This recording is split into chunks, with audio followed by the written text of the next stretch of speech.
जालिंदर जी, जी। जय भीमा शंकर से। महाराज जी, मैं श्री क्षेत्र भीमा शंकर संस्थान में पुजारी हूँ। महाराज जी, हम जब पूजा अर्चना सेवा करते हैं तब कुछ महिला भक्त मंदिर में बहुत कम वस्त्र परिधान करके आते हैं। उससे अंग प्रदर्शित होते हैं, अन्य भक्तों को ना चाहते हुए भी देखना पड़ता है। हम जब उनसे कहते हैं तो कहते हैं कि हमारी मर्जी, तुम्हें क्या अधिकार, और लड़ने लग जाती है। महाराज जी, कृपया मार्गदर्शन करें कि ऐसे मंदिर आदि में या कोई धार्मिक मंदिर स्थलों या में। कहीं भी देखो, आज जो है मन और इंद्री की गुलामी को स्वतंत्रता माना गया है। आध्यात्म के शब्दों में यदि समझेंगे आप, मन और इंद्री की गुलामी को स्वतंत्रता माना गया है। शास्त्र और गुरुजनों की आज्ञा को परतंत्रता माना गया है। इसीलिए प्रभाव नहीं पड़ सकता, क्योंकि भवानी शंकरो वंदे श्रद्धा विश्वास रूपिणो याभ्याम बिना न पश्यन्ति सिद्धा स्वांता स्तमीश्वरम। श्रद्धावान लभते ज्ञानम। जब श्रद्धा ही नहीं है संत और शास्त्र के वचनों में, तो मन मानी आचरण स्वाभाविक है। अब हमको अपने को बचाना है। यदि मेरी बहन हो तो क्या अपने बहन के अंगों को देखकर मुझे काम आएगा क्या? मेरी बहन बीमार हो, मेरे ही समान और कोई सेवा करने वाला ना हो, यदि मैं उसे शौचाऊं, यदि उसको वस्त्र पहनाऊं, तो क्या काम आ जाएगा क्या? तो मैं अपनी दृष्टि को पावन करूं। अब समाज को पावन करने की सामर्थ्य भगवान में है, या भगवान जिन संतों की वाणी से करवा दें तो है, नहीं तो असंभव सा है, क्योंकि मनमानी आचरणों का बड़ा मनोरंजन चल रहा है। शास्त्र आज्ञा का पालन करना कहीं रह नहीं गया है। अब हम बार बार उसी प्रसंग को फिर सामने लाते हैं। एक बच्चा कई बच्चियों से बॉयफ्रेंड गर्लफ्रेंड का संबंध रखते हैं, बच्चियां, और ब्रेकअप करते हैं। फिर अगले, फिर इसे क्या कहते हैं हमारी शास्त्रीय भाषा में? व्यभिचार। और व्यभिचारी पुरुष और व्यभिचारी स्त्री को किस भाव से देखा जाता है शास्त्र की दृष्टि में? तो संयम तो खो चुके, संयम खो चुके, पवित्रता खो चुके। अब ये लज्जाहीन, मर्यादाहीन बुद्धि, ये क्या ऐसा वो सदुपयोग अपने शरीर का या अपने जीवन का कर पाएगी? बस वो तो अब उनके विषय में बोलने का मतलब है अपने को गाली खवाना, अपने को गाली खवाना। तो हमें लगता है हमें अपनी दृष्टि ठीक कर लेनी चाहिए, और तेरे भावे जो करे भलो बुरो संसार, नारायण तू बैठ के अपनो भवन बुहार। हाँ, तो हमारा शास्त्र और हमारे गुरु जी यही उपदेश करते हैं कि अपने आप को बचा लो। बस यही खास बात है। दूसरे को बचा ले चलोगे तो आप भी घसीट जाओगे। मान लो आप हर बच्ची को ऐसे ही करो तो आपके ऊपर फिर रिपोर्ट हो जाएगी कि ये गलत दृष्टि वाला है। इसलिए जिस रूप में आओ प्रभु आप ही हो।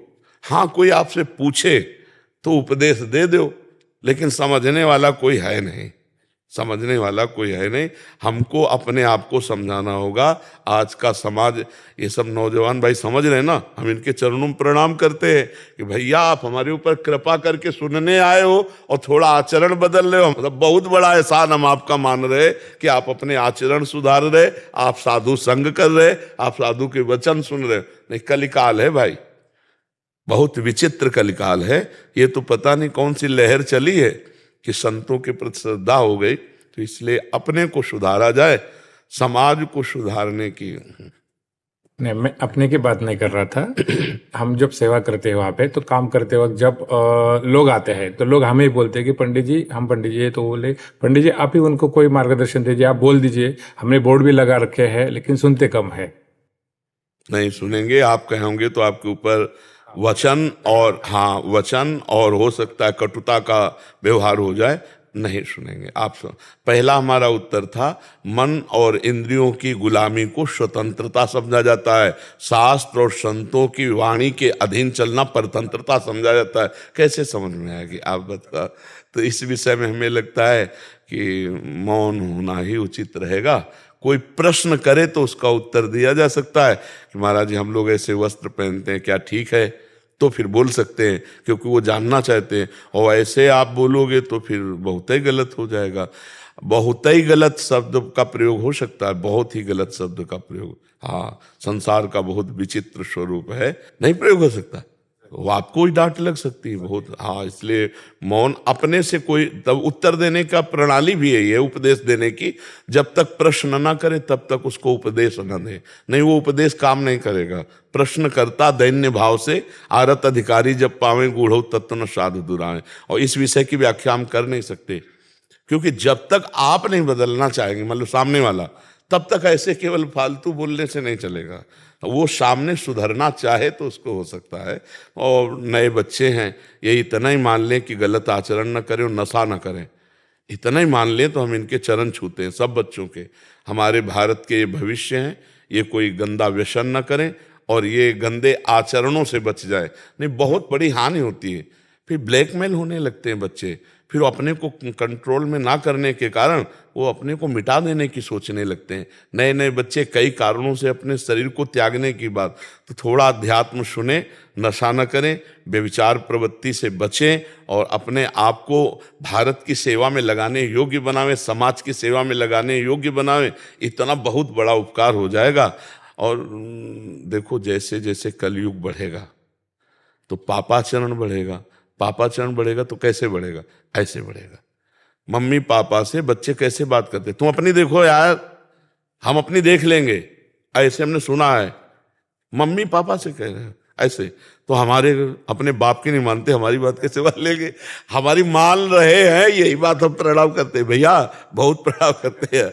सुबह जब हम आते हैं ना तो हमें लगता है 80% जवान होंगे, सब नौजवान होते हैं 80%। तो देख के हमें आनंद लगता है कि अगर ये सुधरे तो भारत सुधर जाएगा। क्योंकि नौजवान मतलब भूत अवस्था होती है, नौजवान की होती यौवन ज्वर के ही नहीं बलकावा, इसमें कुछ नहीं यार, अपनी मस्ती से। और ये सुन रहे हैं हाथ जोड़ के, ये खड़े हैं साधु दर्शन के लिए, इसका मतलब श्रद्धा है। इसका मतलब हमारे भारत में अभी संतों और शास्त्रों के प्रति श्रद्धा है। तो जो श्रद्धा करेंगे वो तो सुधर जाएंगे, और जो श्रद्धा नहीं करेंगे तो मनमानी आचरण को सुधारना बड़ा कठिन है, बड़ा कठिन है।